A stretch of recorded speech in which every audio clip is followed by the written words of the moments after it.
I'm Mint Salad and I saw Star Wars: The Clone Wars Season 1, Episode 20, Innocence of Ryloth. It is directed by Justin Ridge, written by Henry Gilroy. If you haven't seen this episode, I'll spoil it for you. This episode mostly focuses on the impacts of war that not even many people would have even predicted, you know? Who would predict that this colony would be so shooketh by the war? Let me tell you what happens. So we got freaking Mace Windu. I love Mace Windu. He's trying to go into the planet, and guess what? There's a bunch of like big old tank gunner boys making it so that they can't, and they can't be attacked because they got the hostages, and the friggin' Separatists know that they got the hostages, so they're using the hostages as some sort of shield. And so Obi-Wan proposes the plan: what if I go down? What if I go down with a couple of the clone boys? And so they go down, and they're trying to figure out a way to free the hostages, but also make it so like these gunners can be destroyed, right? These little big old gun boys.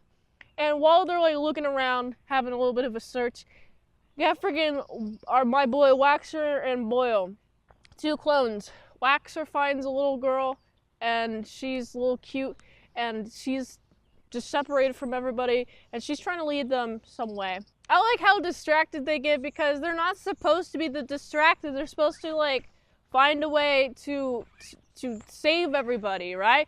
But ultimately their little distraction does help, because this little girl sends them to this underground tunnel and meets up with these fellas, and she's like, I know the underground tunnels real well.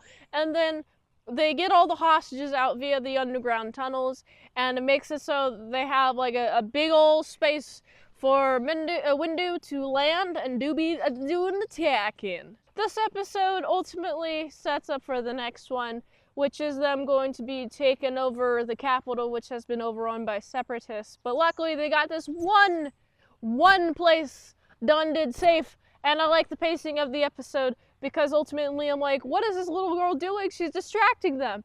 But ultimately she turns out to be very useful and very helpful to their plans and everything that they do, which is pretty nice and sweet, which I like. I like this episode a lot. I especially like the part in which we got the chick. She's cute. She's like really young, and she also ends up lining up with them. Ultimately, I like how the little girl goes and finds her family, and they get reunited. I was kind of sad. I was hoping that they weren't dead, and luckily they're not dead, because if they were dead, that'd be so sad. That'd be so sad. Where would the little girl go? Go with somebody in the village, at least.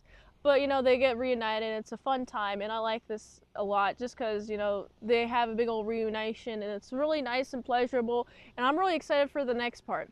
And so I've got to give this one, it's a 7.6 out of 10. If you like this review, watch another one. The platform really likes that. If I haven't reviewed it on a channel, there's a chance I haven't seen it at all. Get them Patreon requested at patreon.com/ASEPresents.